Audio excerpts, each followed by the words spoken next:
team support, who are the people providing the agency staff, we're going to say that if they continue, if they don't stop doing it, we will be taking legal action against them. Okay, we're also going to do more than that. We're going to be making it very clear to selective and to team support that we hold them responsible.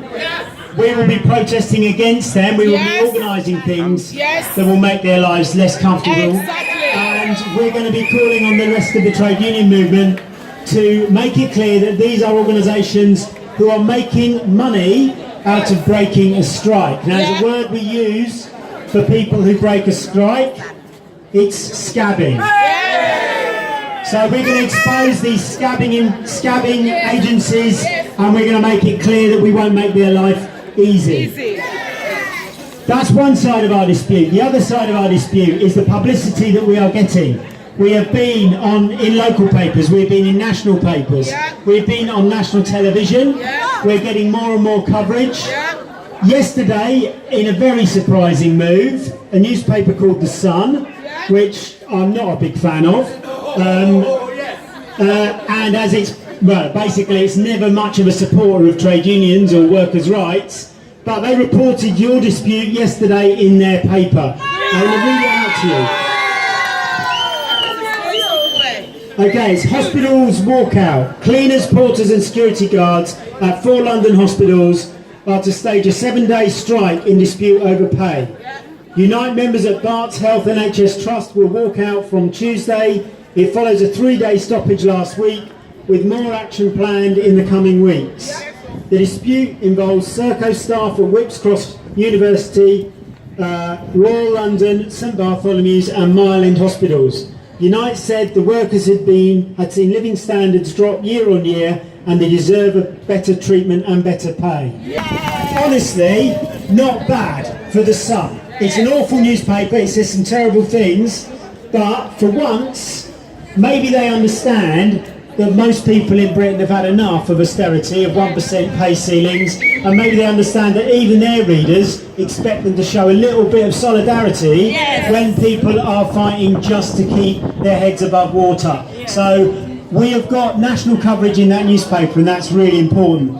We've also got national coverage for the second time in a newspaper, The Guardian, which we'd expect to get more support from, and they've actually had an excellent article. And if you don't mind, I'll read it out to you. Okay. Barts Hospital cleaners start strike over Serco contracts.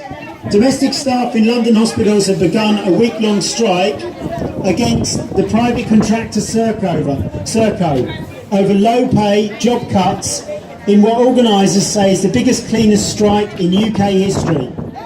Hospitals that are part of the Barts Health NHS Trust were expected to face serious consequences, with more than 700 cleaners, security guards and catering staff and porters employed by Serco walking out yesterday.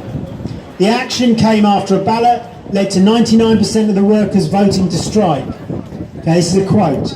"We are the people who often get forgotten about, but our work is an essential link in the chain of care that makes the NHS," said Len Hockey, one of the striking workers, who said he had been working as a porter for 28 years at Whipps Cross Hospital in East London. It's another quote. "Until recently there were some members of staff here on less than a London living wage," he said. "Costs of living in London have increased so much recently that many workers have to do 2 or 3 jobs just to keep going, and many people have become sick as a result." Okay, so that's what The Guardian is saying at the moment, but they asked Phil Mitchell to comment. So Phil Mitchell, if you don't know, is otherwise known as Fill My Pockets, is the manager of the whole contract for Serco. He is the boss in this hospital trust for Serco. So Phil Mitchell, the contract director at Serco, insisted the company wanted to pay workers fairly, and added that he had agreed to pay the London living wage of £9.75 an hour universally. Okay, we are determined to ensure that Unite's action does not impact on patients, Mitchell said in his statement. "We have robust plans in place aimed at ensuring we can continue to support the Trust hospitals and operate as normal during the planned action. don't know what the job involves, they're not trained, they don't have the skills that you people have, so their plan is failing. Okay. However, says The Guardian, last week 2 days preliminary strikes at Bath Hospital, including the Royal London St Bartholomew's Mile End, caused significant problems. By the second day, toilets were unclean, beds were left on floors, and no porters were available to carry them. And many patients did not receive hot meals due to a lack of care. The strike so far has seen huge effects on the public, which will get worse as the strikes continue. Last year, Serco won the £600 million soft services contracts for Bart's Trust and made overall profit of 82 unsustainable levels, and many have reported severe hygiene issues in hospitals, which have been hotspots for infections such as MRSA and C. difficile. Since Serco came there has been a lot of changes, said one cleaner at the Royal London. We never have time for breaks, which has affected my health. Now I have to take other work during the weekends. We are so important to keeping patients healthy that they don't listen to us. Without us, who is going to feed the patients or keep the hospitals clean? We'll probably get TV, radio turning up on Saturday for the massive demonstration in support because they feel generous. That's the biggest lie in this whole dispute. 9.75 is what the hospital trust guarantee is called the London Living Wage. Carillion were getting away with not paying that. You read the contract that Serco bid for when they asked to run the service here. In that contract it said they must pay the London Living Wage.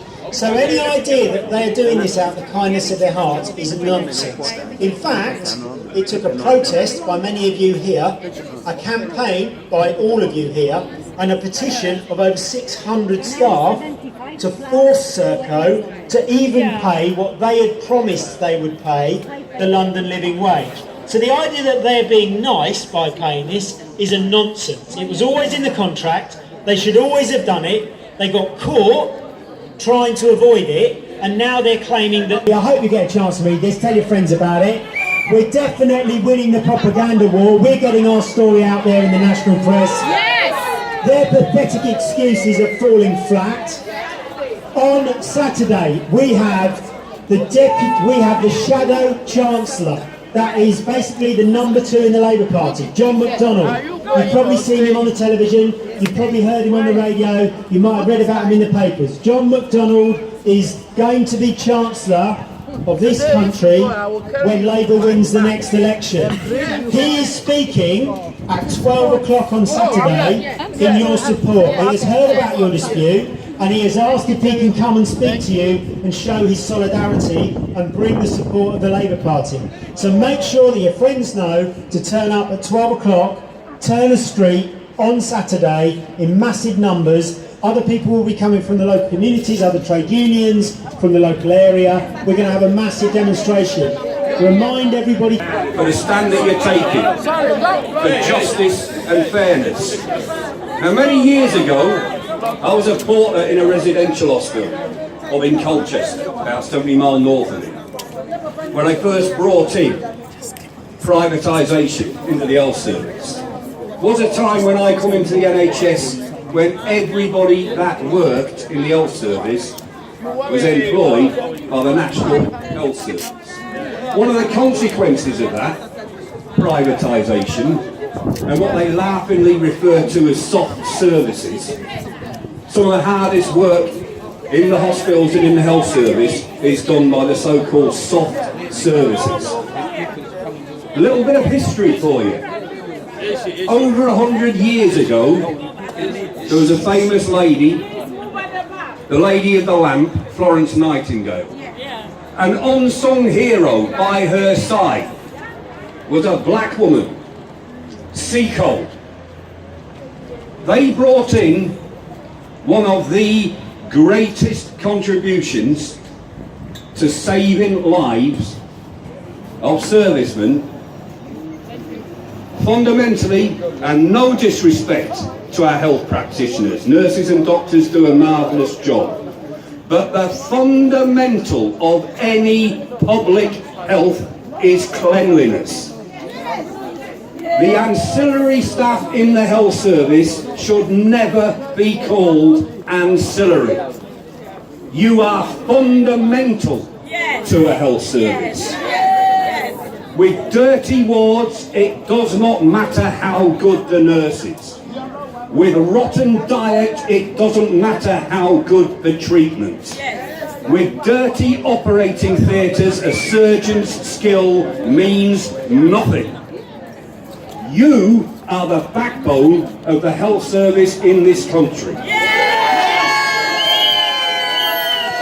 And it is a public disgrace that we pay you such low wages and that your labour is used not for the health of the patients and the community you serve, but to line the profits and the bank accounts of privateers that see personal health as a means of personal enrichment. That's right. So the stand that you are making, and I speak now as an executive councillor for Unite, the stand that you are making now, we know as a union is for the benefit of us all. That's right. Thank you very much indeed, brothers and sisters.